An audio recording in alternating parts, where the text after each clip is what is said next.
So ang aming project ay iahon at buhayin itong matagal nang natutulog, no, na backhoe.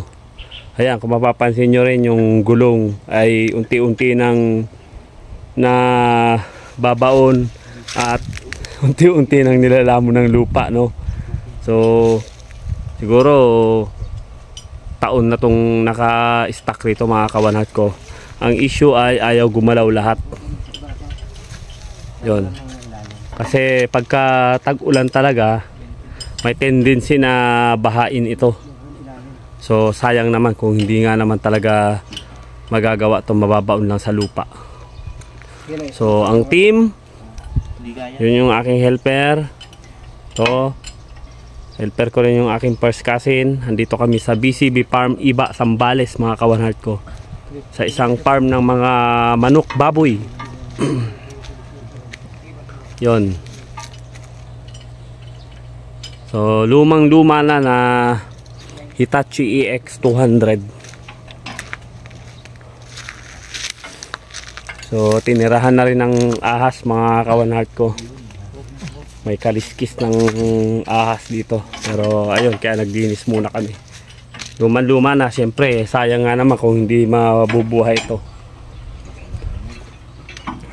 Yun lang ang aming misyon, na pagalawin at palakasin ang galaw nito.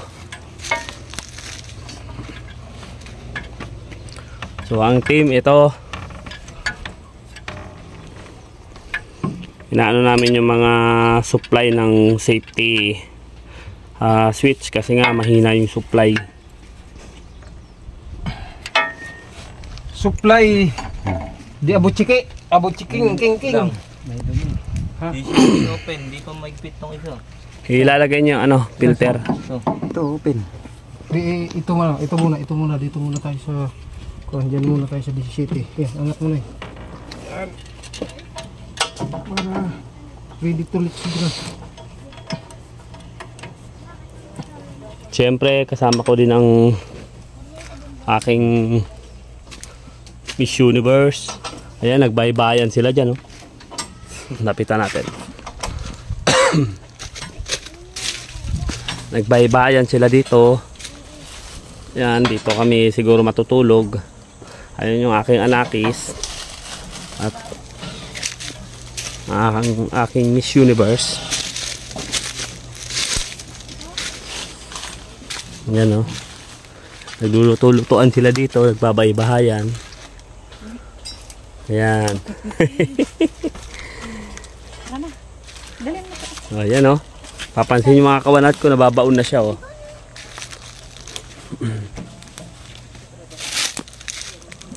Kawawa naman itong unit na to. At update ko kayo, mga kawanat ko, pag ito ay magawa. Sa hindi, i-update ko kayo.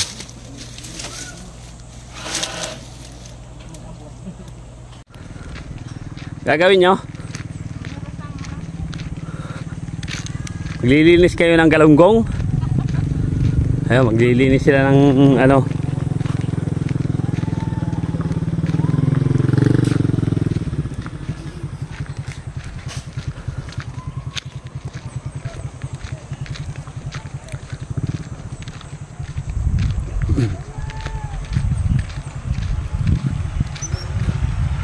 napakalinis na ilog ng BCB Farm.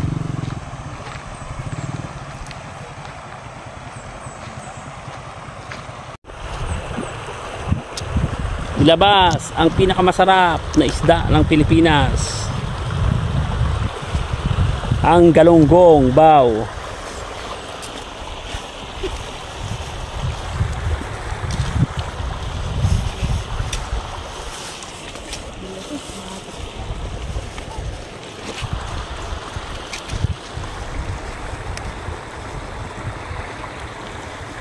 Prituin mo lahat yan? Hindi. Pista na ko. Buwan mo dyan naman. Wala yung sangit ako. Hindi alam mo tabi. Gawin na ko. Hindi nga ate. Hindi nga ate.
Yan mga kawan heart.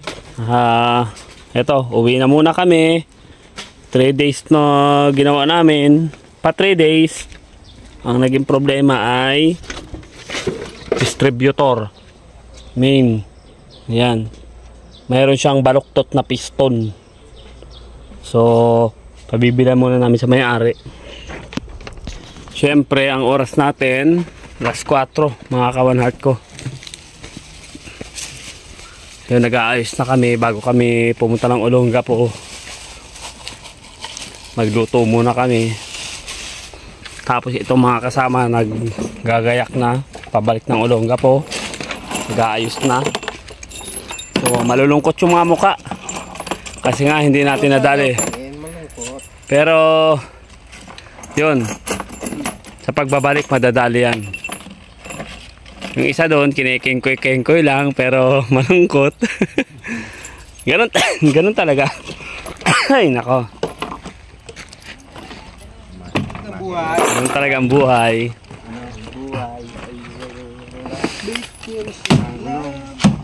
Buhay ay parang reserva lang. Ganun talaga. Madadali rin yan. Tapos habang nagpapahinga, ito siya, kami, Kakaliko. magre-repair ng computer box. Hindi dyan. Hindi yan, dito. Dito lang. Pukapin mo na yan. Madadala na yan. Yan, yung parang inan natin noon. Yan na yan nakadikit. Ito, dala na yan. Kasi lang. Matatanggal yan. So yun, mga kawanat ko. Hindi na dala sa isang puntahan lang, kundi siguro pangalawang balik madadali na siya. Ayan o. So medyo, kahit ako medyo nalulungkot, pero ganun talaga ang trabaho. Yung mga Barako boys na yan, Barako na boys pa. Ayan, dito lang natulog sila. Tapos kami yun dun, yung may mga parang cottage, parang bahay ng duwende. Uwian na.